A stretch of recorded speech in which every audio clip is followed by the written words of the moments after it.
Hello everyone, it's me Arsh. Finally, I am back with another brand new video and इस video में तुम्हें बताने वाली हूँ कि मैं नोट्स कैसे बनाती हूँ। तो देखो, मैं भी तुम लोगों जैसी हूँ जो हमेशा कंफ्यूज रहती है कि आखिर नोट्स बनाने तो बनाने कैसे हैं। बट फाइनली अब मुझे भी पता लग चुका है कि नोट्स होते क्या हैं, किस तरीके से उन्हें बनाना चाहिए। सो या मैं जो जो फॉलो करती हूँ, मतलब जिस तरीके से मैं नोट्स बनाती हूँ वो मैं शेयर करने वाली हूँ। मतलब I am not like a professional और समथिंग, सो प्लीज डोंट जज, ओके। तो मैं तुम्हें बताती हूँ कि पहले मैं क्या करती थी। पहले मैं क्या करती थी कि पूरी पूरी एनसीईआरटी की lines as it is copy कर लेती थी जो इंपॉर्टेंट लगती थी। एंड मैं ठहरी, मुझे सब कुछ इंपॉर्टेंट लगता था, तो इट्स लाइक कि मैं एनसीईआरटी को ही दोबारा लिख रही हूँ, तो उसका कोई यूज ही नहीं था। तो तुम लोग ऐसी मिस्टेक करते हो तो प्लीज ऐसा मत करो। मेरे को तब समझ में आ गया कि एनसीईआरटी की हर लाइन इंपॉर्टेंट नहीं होती है, हम अपनी लैंग्वेज में उसे लिख सकते हैं। हमें नोट्स को बहुत शॉर्ट और सिंपल बनाना है जिससे हमें एक बारी में समझ आ जाए वो टॉपिक। ये नहीं कि बार इतना लंबा बना दो फिर तुम्हारा नोट्स पढ़ने का ही मन ना करे कि इतने लंबे लंबे। नाइन्थ में मैंने यही गलती करी थी, बट फिर बाद में मुझे समझ में आ गया था। बट उस टाइम मेरे पास में इतना टाइम ही नहीं था कि मैं फिर से नोट्स बनाऊं, और पहले तो मैंने बना रखे थे, इस वजह से मैंने ज्यादा बनाए भी नहीं। तो 10th में वो मिस्टेक मुझे अब रिपीट नहीं करनी है, एंड तुम लोग भी मत करना जो मैंने मिस्टेक्स करी थी। देखो, सबसे पहले तो मैं एक चीज क्लियर करना चाहती हूँ जो मैंने देखी है। मतलब बहुत लोग कहते हैं कि किसी से कॉपी नहीं करनी चाहिए नोट्स, वो बात बिल्कुल सही है। बट जैसे अब बैच से हम पढ़ते हैं तो बैच में स्लाइड्स होती हैं नोट्स की। तो देखो, तुम वो स्लाइड पढ़ रहे हो, तुम्हें वो अच्छे से समझ में भी आ रही है, उसको कॉपी करना is not a bad thing. But ये है कि तुम किसी के दूसरे के बनाए हुए नोट्स जो तुम्हें पता भी नहीं है उसने किस तरीके से बनाए हैं, उसको अगर तुम ब्लाइंडली कॉपी करते हो तो वो चीज सही नहीं है। बाकी बैच से तो मैं भी बनाती हूँ नोट्स, तो इसी वजह से मुझे तो नहीं लगता कि ऐसा कुछ है कि बैच के नोट्स वगैरह कॉपी नहीं करने हैं, खुद बनाओ। मतलब बनाओ खुद, बैच के नोट्स के साथ साथ में तुम अपनी लैंग्वेज भी ऐड कर सकते हो, अपने पॉइंट्स भी ऐड कर सकते हो। तो अब मैं तुम्हें स्टेप बाय स्टेप बताती हूँ कि आखिर में तुम्हें नोट्स बनाने कैसे हैं।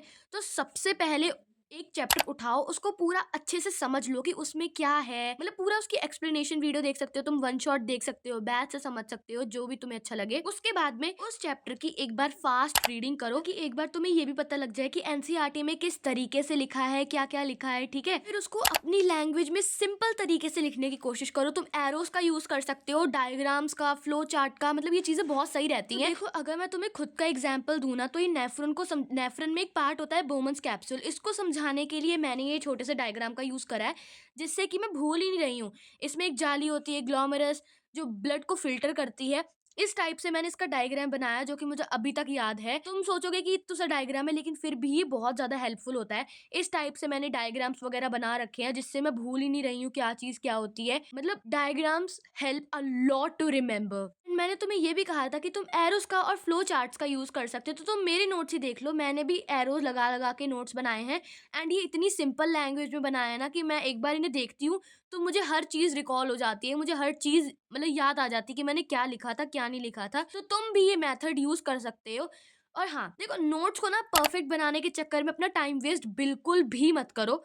थोड़े मैसी चलेंगे, बट समझ आना चाहिए। सोचो, तुमने इतने अच्छे अच्छे से तुमने नोट्स बना ली, इतने खूबसूरत खूबसूरत, लेकिन तुम्हें समझ में ही नहीं आ रहा है, तो उन नोट्स का कोई फायदा ही नहीं है। तो अपना टाइम वेस्ट मत करो। जिस तरीके से तुम्हें समझ में आता है तुम उस तरीके से बनाओ, चाहे इंग्लिश में लिखो चाहे हिंदी में लिखो, जो तुम्हारी मदर टंग है तुम उसमें लिखो। मतलब ये मत देखो कि दूसरा तुम्हारे नोट्स देख के क्या सोच रहा है, भाई दूसरे को थोड़ी पढ़ना है, पढ़ना तो तुम्हें है ना।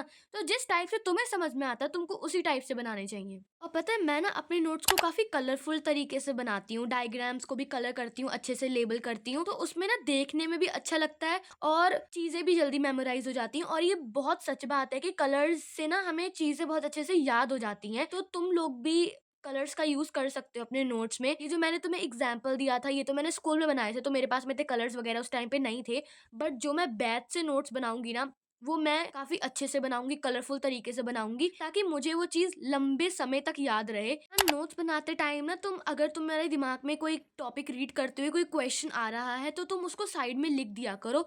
उससे जब तुम रिवाइज करते हो तो तुम्हें पता लगता है कि हाँ, इस टाइप के क्वेश्चंस बन सकते हैं। तो मैं भी ऐसा करती हूँ। एंड सच्ची में ये बहुत ज़्यादा हेल्प करते हैं क्वेश्चंस, तो तुम्हें पता भी लग जाता है कि इस टाइप के क्वेश्चंस बन सकते हैं और किस टाइप के क्वेश्चंस बन सकते हैं। एंड बाकी तो दिगराज सर हमें काफ़ी सारे क्वेश्चंस लिखवा देते हैं पढ़ाते-पढ़ाते। खुद भी अगर तुम्हारे दिमाग में कोई क्वेश्चन आ रहा है तो तुम उसको भी लिख दिया करो। चाहे बुक में लिखो, चाहे नोट्स में लिखो, और हर सब्जेक्ट के लिए ना अलग-अलग नोट्स की नोटबुक रखो। जैसे एसएसटी के लिए अलग हो गई, साइंस के लिए अलग हो गई, मैथ्स के लिए अलग हो गई, और बाकी लिटरेचर वगैरह के तो इतने नोट्स बनाने की ज़रूरत नहीं पड़ती है, तो उसके लिए तो मैंने पता नहीं, अगर तुम लोगों को पड़ती है तो तुम लोग बना सकते हो अलग नोट्स की कॉपी। एक नोटबुक में हर चीज़ मत घुसा दिया करो, उसमें तुम्हें खुद ही परेशानी होगी कि इसके सब्जेक्ट के भी इसमें है, इसमें भी इसमें है, तो बहुत हौच-पौच हो जाता है। तो मैं तो सजेस्ट करूँगी कि हर सब्जेक्ट की अलग नोटबुक रखो जिसमें तुम्हें नोट्स बनाने हो। एंड एक लास्ट टिप जो मैं तुम्हें देना चाहूँगी कि जो चीज़ समझ नहीं आती ना उसको ब्लैंक छोड़ दो। उसमें कुछ मत लिखो, क्योंकि अगर तुम गलत लिखोगे तो उसमें तुम्हारा ही नुकसान है। बाद में टीचर से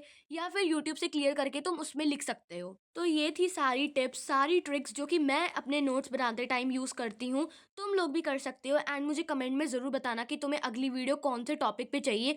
मैं ज़रूर ट्राई करूँगी कि तुम्हारे लिए वो वीडियो बना पाऊँ। So yes, that's it for today. Thank you so much for watching. Subscribe for more and bye bye.